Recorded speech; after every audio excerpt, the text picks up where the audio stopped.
This story is about 10 rather close relations of ours who seem to get into almost exactly the same kind of trouble we do. All 10 of these jolly characters lived in the same neighborhood and were all good friends, generally speaking. Each of them had a bicycle, and each took care of his bicycle in exactly the way he took care of himself.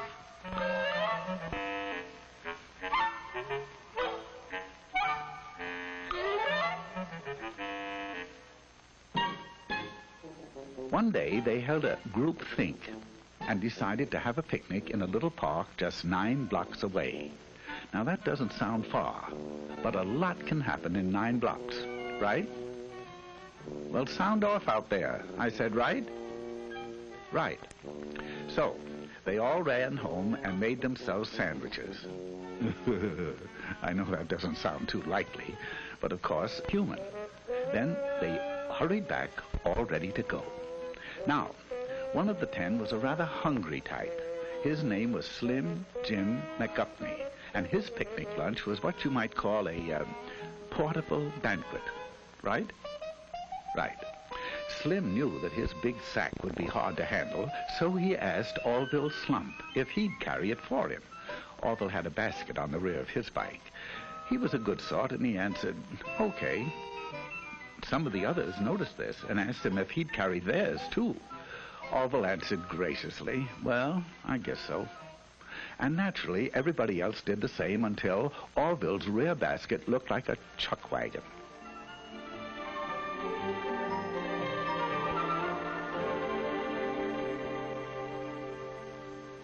At last, they were ready to go, and at a given signal, they went.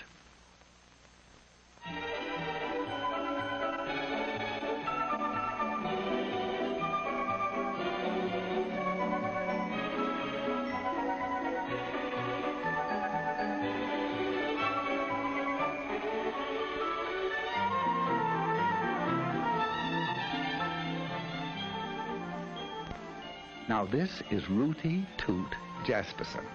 He had the newest bike in the bunch, and he was as proud of it as he could be. He made it a point to get in the lead, and there he intended to stay. It would seem that Rooty Toot was a slam-bang go-getter headed for big things in life, right? Right. But when you have to be first all the time, there are a few things you find you don't have time for. Such things as making hand signals. Oh, he knew very well that bike riders are supposed to signal just like auto drivers.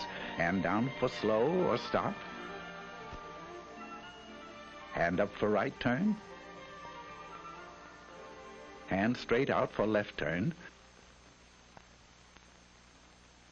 But pretty soon, he began to feel silly making so many signals to stay out in front.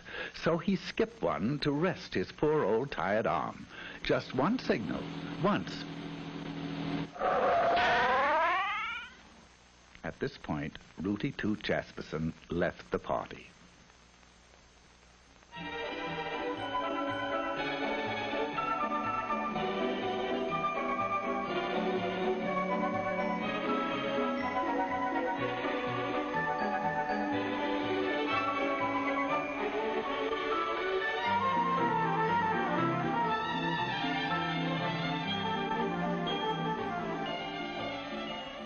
This charming little thing was actually christened Tinkerbell McDillingfiddy. She's a sweet and lovely girl, but she has a rather poor memory. Sometimes she forgets to brush her teeth. Sometimes she leaves homework at home. And sometimes she forgets to look at traffic signals. Now she knows that she should. She knows that she should ride just like auto drivers drive. But she's so busy being happy all the time that her little thoughts tend to wander and... Oh, dear, dear, they're wandering again. Here she goes.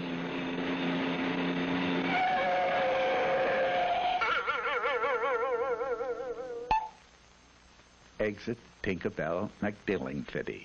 She forgot now and then.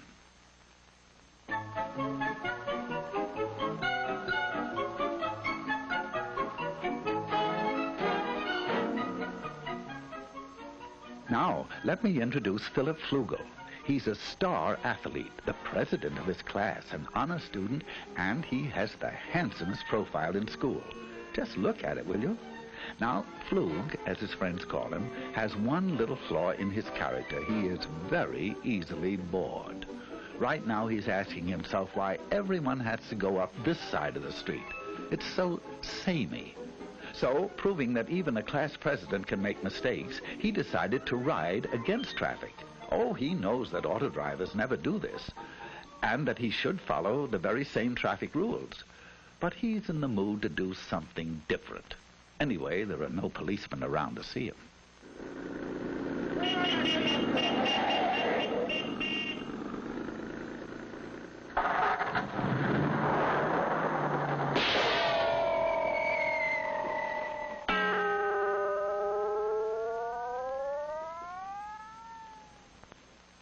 Philip Flugel is no longer bored.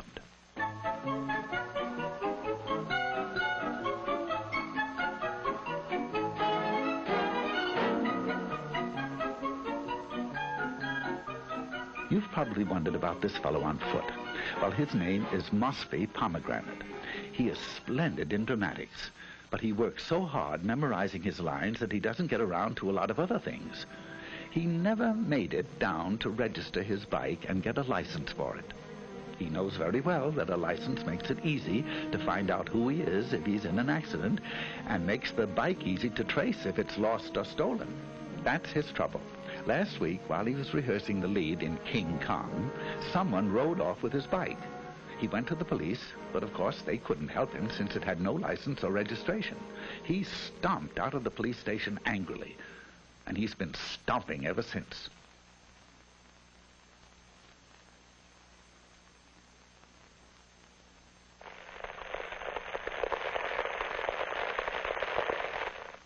Farewell, Mosby Pomegranate, victim of fallen arches.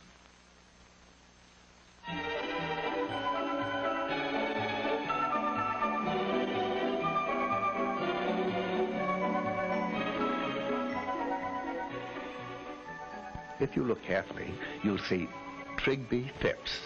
He's the smaller one in Eclipse, trying to make that bike go. His passenger is an old friend of ours, Slim Jim McGuffney. Slim Jim's bike recently collapsed from the effects of his diet, and Trigby, being a nice little fellow, agreed to ride him. Now, he knows that no auto driver would drive with a passenger in his lap. He also knows that you can't see ahead very well with someone on the handlebars, and that you can't control the bike well, and that you can't make signals either. Furthermore, it is tiring. Right? Right.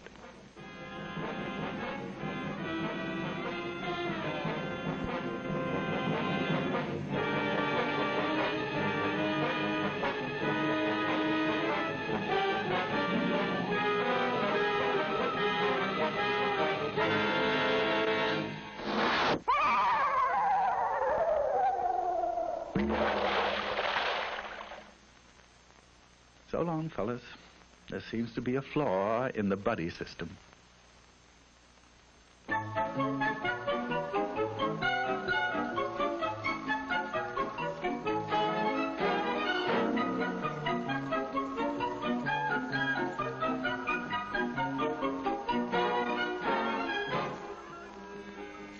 Meet Nellie Zwieback. She's as nice as can be on foot. But when she gets on that bike, sweet Nellie becomes terribly impatient with other people's driving. Although there are only a few left now, she's having trouble sharing the street with them. So Nelbert is about to make a decision she'd never make if she weren't angry. There she goes. There she goes. She knows that riding on the sidewalk isn't allowed in her city and many others, and that even where it is, pedestrians always have the right of way. But Nelbert's upset, and she'd like to know just one good reason why she shouldn't take over the sidewalk all to herself.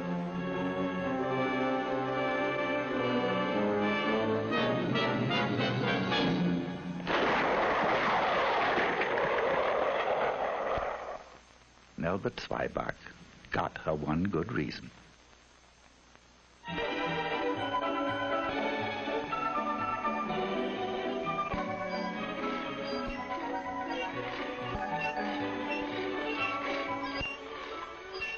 Those noise transportation of Filbert Bagel. Filbert hates his old bike. He refuses to take care of it because his folks will probably give him a new one for his birthday. He can't see any reason for taking care of a heap of junk, even if he made it that way himself. He will in a moment, though. You see, he doesn't know it, but he'll find out that there's not a shred of a brake left.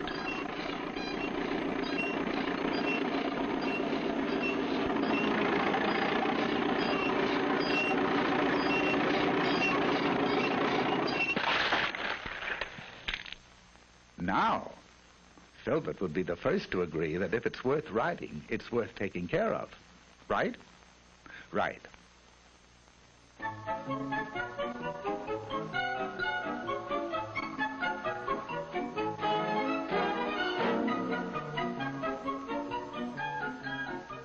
Quickly meet Stanislaw Higginbottom while you can. He's a nice boy, but he won't be with us long.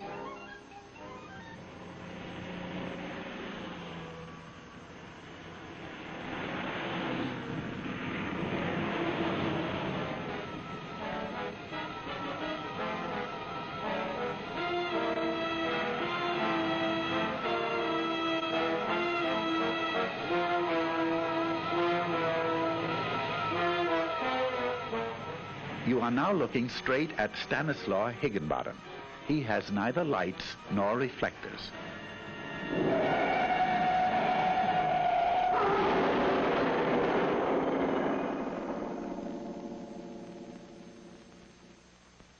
Stanislaw just wasn't quite bright enough.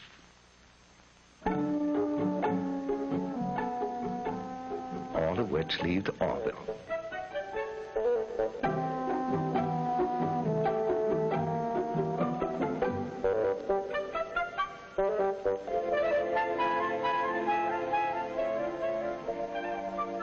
He'll get fat, all right. And here's why he ended up with all these groceries that he doesn't really want. This was Rooty Toot Jasperson. Maybe you remember why he didn't make the picnic.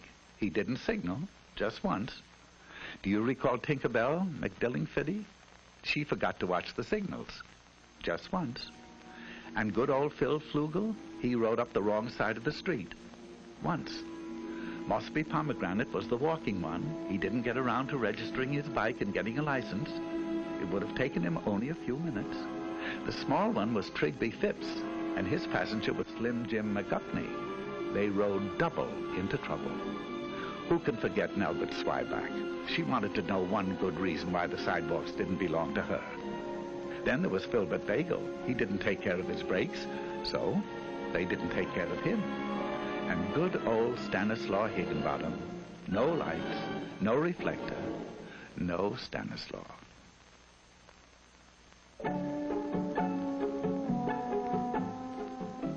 So that's why Orville Slump is picnicking alone today. He watched the signals, he obeyed traffic signs, he made hand signals, he rode alone, he stayed on the right side of the street, got a license, rode just like auto drivers drive, and kept the brakes and all in good condition. And he got fat. Of course, it was very lonely, but not as lonely as this.